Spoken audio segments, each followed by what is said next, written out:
কথা ধারাবাহিকের আজকের পর্বে আপনারা দেখতে চলেছেন যে কর্তা দাদু এভিকে দেখতে পেয়ে যায়। আর এভি এটা লক্ষ্য করে তাড়াতাড়ি সবাইকে লুকিয়ে পড়তে বলে।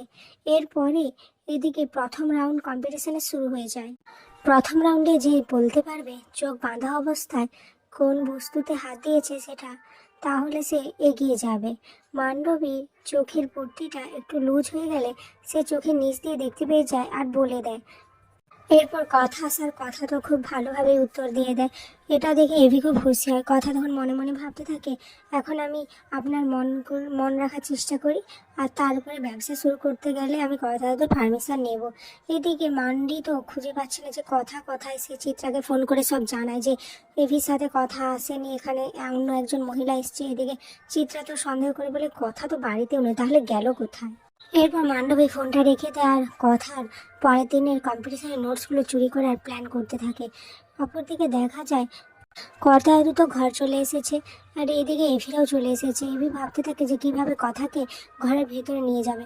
তখন এভি বলে যে তোরা সবাই কথাকে গার্ড দিয়ে নিয়ে চল। এরপর সবাই মিলে কথাকে গার্ড দিয়ে সিঁড়ির কাছে এনে দেয়, আর কথা ছুটে ঘরে চলে যায়। আর এই সমস্ত কিছু কর্তা লক্ষ্য করে।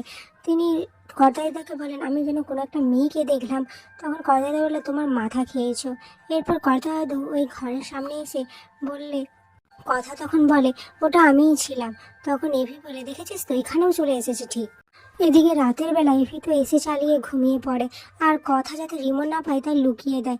তখন কথা বলে, এই রাতের বেলা এত ঠান্ডায় ঘুমানো যায় নাকি, মনে হয় ফ্রিজের মধ্যে আছি। এরপর কথা অনেক খোঁজাখুঁজি করার পরে রিমোটটা পেয়ে যায় আর এসিটা অফ করে দেয়, আর এভির গায়ের উপর অনেকগুলো চাদর দিয়ে দেয়। এরপর কিছুক্ষণ পরে এভি ঘুম থেকে উঠেছে, তার তো খুব গরম লাগছিল। উঠে কথাকে বকাঝোকা করতে থাকে, বলে, তুই আমাকে একটু ডাকলি না, আমি এসিটা না হয় কমিয়ে দিতাম, তুই আমার গায়ের উপর এত কিছু দিয়ে দিলি, কিরকম ঘেমে গেছি দেখ, আর এখনো তো ভোরই হয়নি। এরপর কথা এভিকে রাগ করে রিমোটটা দিয়ে এসি চালিয়ে দেয়। আর তারপরে এভি কথা রাগ ভাঙানোর জন্য কথাকে জড়িয়ে ধরে।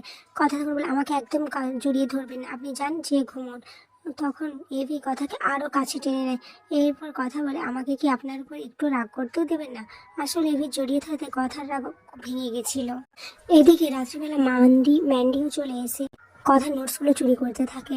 ঠিক তখনই এভিকে দেখে ম্যান্ডি বলে, তোমাকে আমি অনেক কাছ থেকে দেখলাম এভি, কতদিন পরে।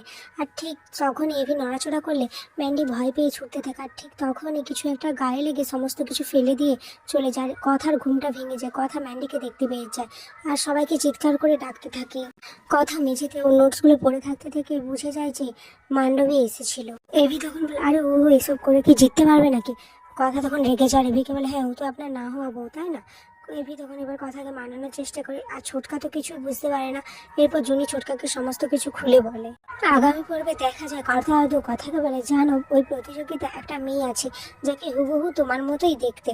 আর তখনই প্রত্যেক মুখ ফসকে বলে দেয়, আজকে তো কথা জিতেছে। তখন সবাই অবাক হয়ে যায়। কর্তা তখন প্রশ্ন করে, কি জিতলো কথা মা। এখানে আজকের পর্বটি শেষ হয়েছে।